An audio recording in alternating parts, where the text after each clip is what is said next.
technically, there is maybe one difference in that we have subcontractors or a concrete guy that did what he did.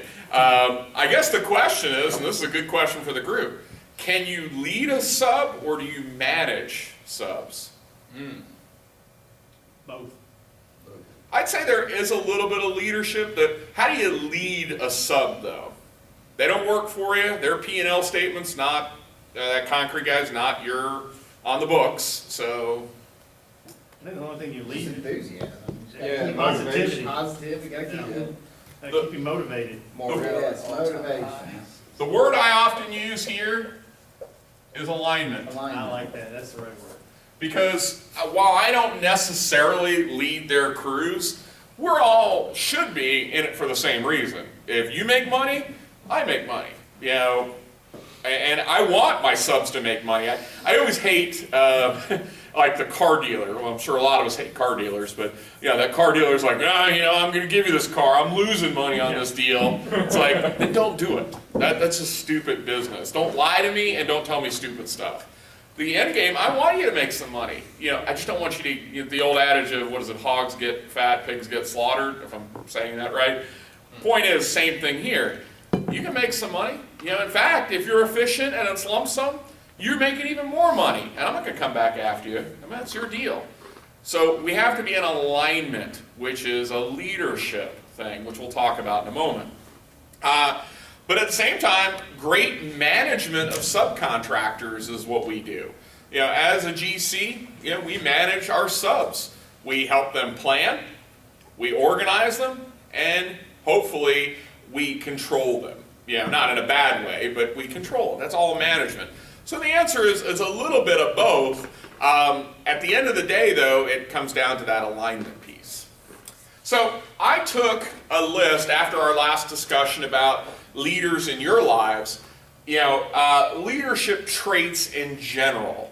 I'm not going to read this list to you, but I always think it's interesting to kind of, you know, what are the adjectives that we use to describe leaders? Some of the words that come up there probably are pretty apparent, but notice there's vision up there, one of the things we talked about a few moments ago.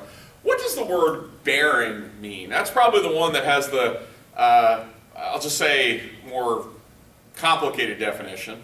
So what does bearing mean? An understood leader. What do you mean by that? Use it in a sentence. No, I'm just he has bearing. Right, that's what I'm saying, like he has a Never bearing wavers on from a a population. You both said something. I like yours. What were you saying? Same thing. Oh, yeah. Okay. A lot of you, what he said. That's what I said. Yeah, that's it. In surveying, we use the word bearing. Those of you that maybe have done some surveying in your life, you remember the idea of bearing and true north. You know, if you're surveying a forest, for instance, you know, and you're like, well, where's true north? You know, I can't see anything, and you have to maintain your bearing.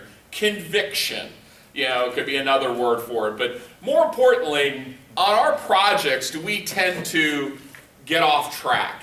You know, our project hits a weather delay or a concrete delay. You know, how do we kind of adjust, but still understand this project's got to be done by August 1st. So how do we keep on track? That's what bearing means to me. Now, I guess, here's a question for you.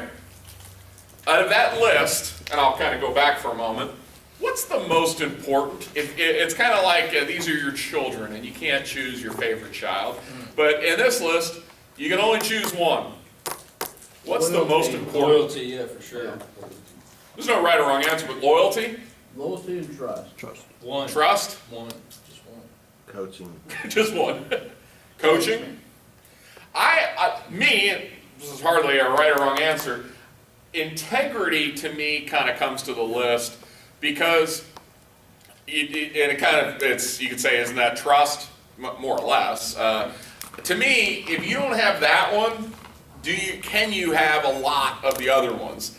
You know, the answer is probably not. Now, some of them are mutually exclusive. Vision and integrity are two different things, but I can even make the argument, if you don't have process integrity, a lot of people think of the word integrity, and maybe it's a core value of Benning. that we do what we say we're going to do, we live by the golden rule, that's integrity. Well, that's not just a Rice, Channing, John trait. That's, for instance, let's say we cut corners on a cost report. Well, that's a lack of integrity. That's a management thing as well. So it kind of transcends all these areas. People often ask me when we do core values and we're talking about it with companies, I go, you can come up with all these fancy adjectives to describe your core values in a company. Integrity, you answer it all. Can you have safety without integrity? The answer is no. So that's to me, but I like some of the ones that you guys came up with. Why did you say coaching as your number one? Because the leader has like the vision of how he sees the company or what's going to happen, and without that leadership and that direction or that mission being coached, it's just all going to be going every which way. Yeah, I mean, coaching often gets the rap of being like it's the locker room. And I think of like Nick Saban, Bill Belichick, Greg Popovich. I mean, to me, this is also about the preparation. I mean, for instance, when the Patriots won the Super Bowl, I know it's probably stinging for some people still. It wasn't the 60 minutes on the field that we're talking about. It was the 2 weeks leading up to it, the 16-game regular season, the preseason. It was all about that kind of set the stage, setting the playbook. His management style as well, kind of incorporate. That's what coaches do. Deflating balls. Deflating balls, exactly. So, when we talk about what do you define as the most important trait, apparently I thought this was so important I said it twice. Yeah, so we're going to go on because I'm an idiot. So, see, we make mistakes, including present company. So, management functions. Another way we've done this is kind of, I like acronyms. One, because I have the memory of a goldfish, and to me, acronyms kind of summarize everything. You've probably heard me say these words already, but management is what we call POC. POC, planning, organizing, controlling. So when we say you're a project manager, are you planning, are you organizing, are you controlling? Hence the subcontractor discussion we just had. On the other hand, the leadership function, and I screwed this one up too, brilliant, Greg. Setting direction, aligning resources, motivating others. That feel-good stuff that we've talked about. Once again, there's not really anything concrete, no pun intended, about this. We're setting a bogey, what we're trying to strive for. We get the right people on the ship, or our trade contractors, our team members, and then we got to find ways to motivate them. Motivating a sub may be just get them set up the right way to where they can make a good profit or a couple bucks. Yeah, that's what we want. Feeling of a job well done. For instance, and we'll talk about this in a little bit, what motivates people? How many in here solely work for your paycheck? Raise your hand. Interesting. How many people here work for other reasons? And when you say, well, I work for my family, obviously Paycheck. that's the paycheck. So my point is there's other things that provide you inspiration.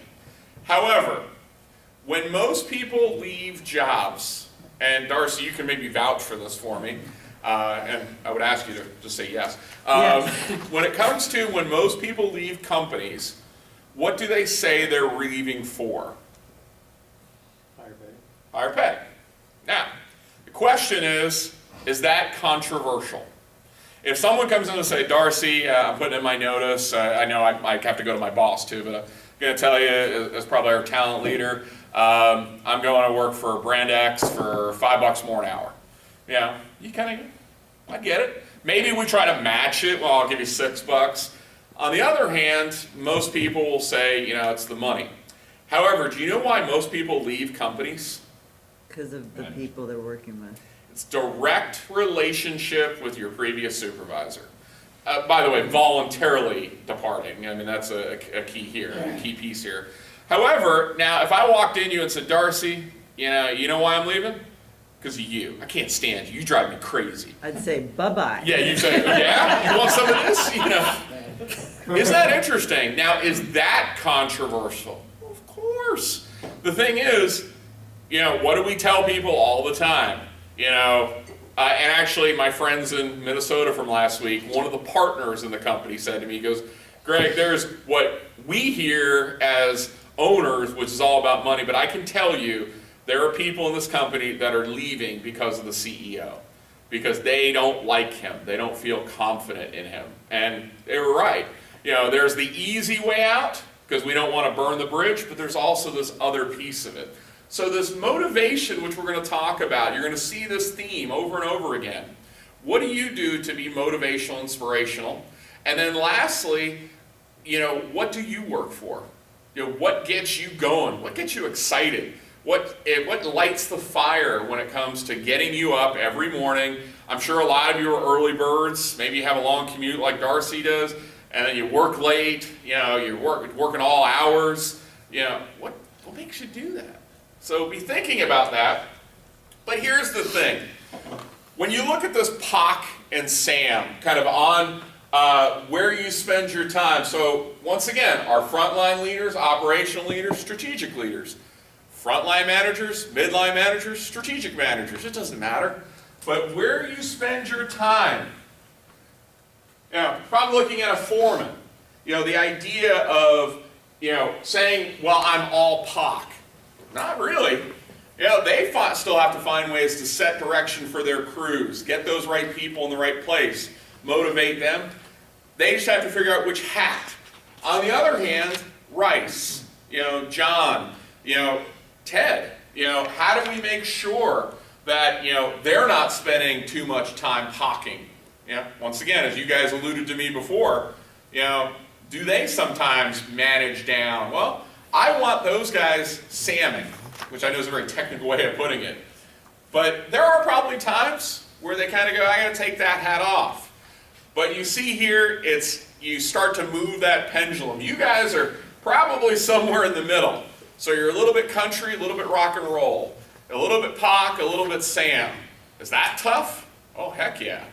When do I put the management hat on? When do I put my leadership hat on? Or do I just keep them both on and just keep trugging through?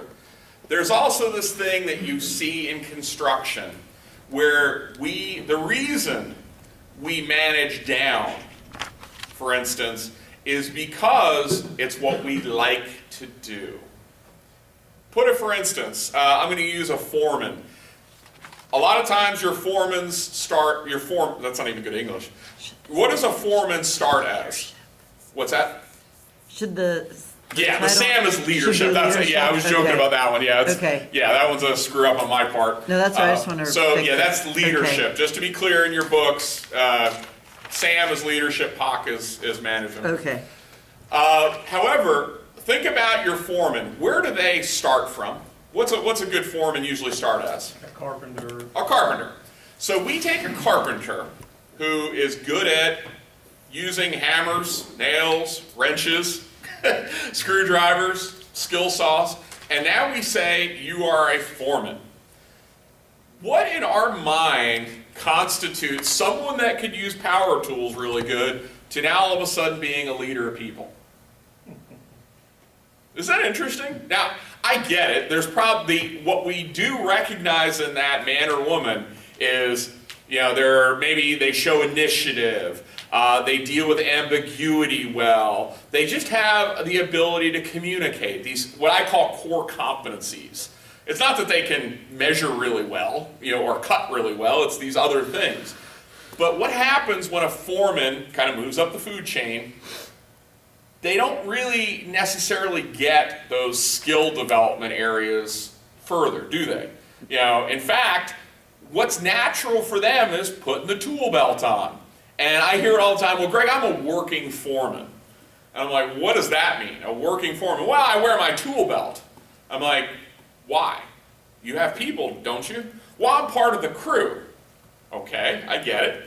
It's kind of like in softball. If anyone's ever played in a softball league, you have those managing players, you know, and they're kind of like they're playing first base, but they're also the manager of the team. It's a little different than playing just our softball with our church or something like that. But the idea is, how do you manage something when you're down in the weeds? As I like to say, especially being down here in the South, if you're always down in those weeds, how do you not miss the airboat that hits you in the back of the head? So the idea of the foreman, once again, like our IT director, move over, let me fix it for you. And once again, that's where we get into it. There's too much pocking, not enough leading. For Rice, for Channing, for John, for Anthony, this is not an indictment on them, but do they need to Sam more and pock less?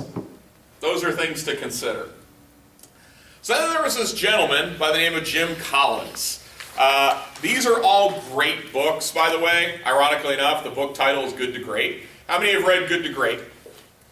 I would encourage you, first of all, the book it's kind of thick, but the first really half of the book is what goes into the study that they use. So you could kind of, I'd say, blow through that. But the concept of the book is very straightforward. It is saying how do companies, hopefully most companies do this in terms of time and we'll say profitability. What Jim Collins says is, how do you make a company do this and have that meteoric rise of success? So what he did was he said, I want to focus on this group. And he looked at companies of all makes and models. Construction companies, hotel chains, restaurants, you name it, manufacturing companies, and said, it's kind of like a science fair project. What made these companies that were just average go through the roof? And one of the things, I'm not going to steal his thunder, he talks about the leadership of the company, and they have what are called executive level 5 leaders. And if you look at organizations that, folks that have highly capable individuals, but they kind of cap out. They're capped out at that level 1. They're not going to get much further. They provide productive contributions through their talent, knowledge, and skills. But a level 5 leader, kind of getting to the punchline here, builds enduring greatness through a paradoxical blend of personal humility and professional will. To kind of show you what we're talking about here, personal humility. The idea that when things are going wrong, they look in the mirror. When things are going right, they look out at the masses and say, you guys did this. You did it right. The subtle difference, and this is very subtle, a level 4 leader has a different perspective. When things are going wrong, they look out to the team and go, man, my subcontractors suck. Oh, my superintendent just doesn't have any fire in his belly. Oh boy, my customer's an idiot. But when things go right, look at me. I'm the boss. I did this. Folks, that's the difference. Where do you sit on that spectrum? Personal humility, demonstrating compelling modesty, shunning public adulation, never boastful, acts with quiet, calm determination, inspirational standards, not inspiring charisma to motivate. That's an interesting perspective there. Channels ambition into the company or project, not themselves. Sets of successors for more greatness in the next generation.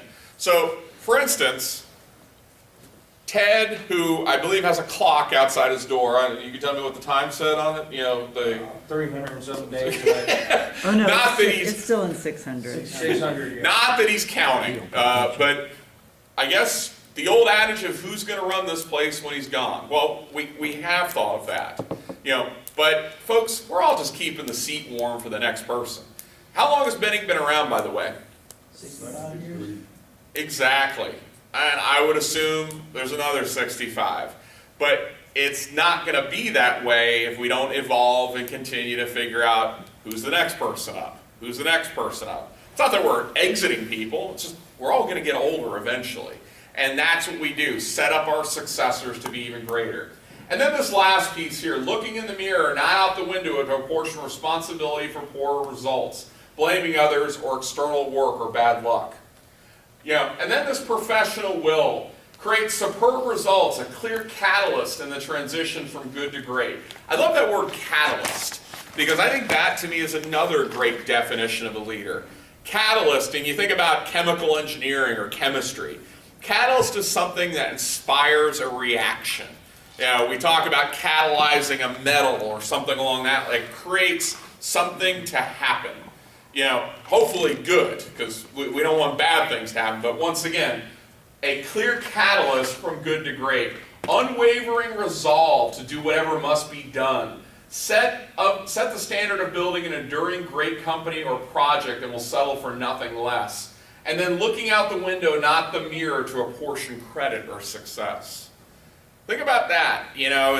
And you think about some of the greatest sports leaders. And I just use that as an example. A coach from a football team.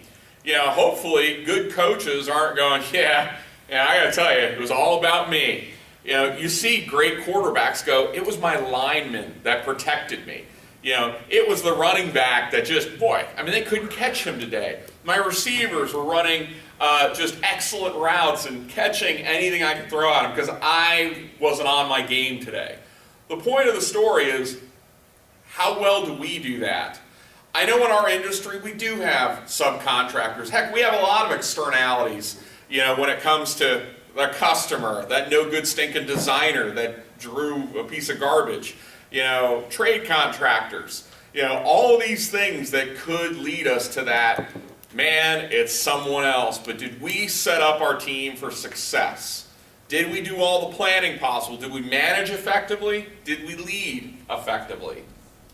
So, with all this discussion on leadership, let's talk about management first. And this is very introspective, so I want you to work in your small groups, 1, 2, and 3, and I want you to answer these 3 questions. The first one being, with all the discussion on leadership, how does management at Benning need to evolve? So planning, organizing, controlling. I want you to focus on those areas. What processes or tools are required to improve management? So saying, boy, Greg, everything you said about setting up our trade contractors, we kind of call them on Friday, expect them to be out there on Monday, and we don't really maybe set them up for success. And then lastly, how do we hold ourselves, dare I say it, accountable? All this is good, but if we don't have something to hold us accountable, other than just saying, I'm going to hold myself accountable, well, you know what? I try that too all the time. Oh, I'll eat healthier, or I'll exercise, I promise. I can hold myself accountable. Bull garbage, that just doesn't happen. How do we hold ourselves accountable? So work at the tables to really dig deep. Kind of like I did with you guys, I want you to think about those areas. Yes, ma'am? And when you're talking about leadership or management, are you talking about here, us at the table, externally, people who manage us? I would say the at group? Benning, and we're focused on the management side, what processes, tools are not working in terms of managing the business? But So- as far as how does management at Benning need to evolve? Management, is that, who are we defining as management? Kind of all of us. Okay, all that's of what I us, wanted to yeah. know. So things that we can do, this is advice for the organization too. Yeah, maybe it's the advice is, I think I got a good system, but I don't think management holds me accountable. So that's almost kind of answering the first and third question. I don't think we throw people to the wolves. I'm just making up stuff. But down to the granular things. I think about how we kick off projects, and boy, oh boy, maybe we don't set our superintendents up for success. Maybe we could have more of a dialogue process versus that job book like I told you about my Russian friends. Does that make sense to everybody? Yes, yes. Okay, we'll go to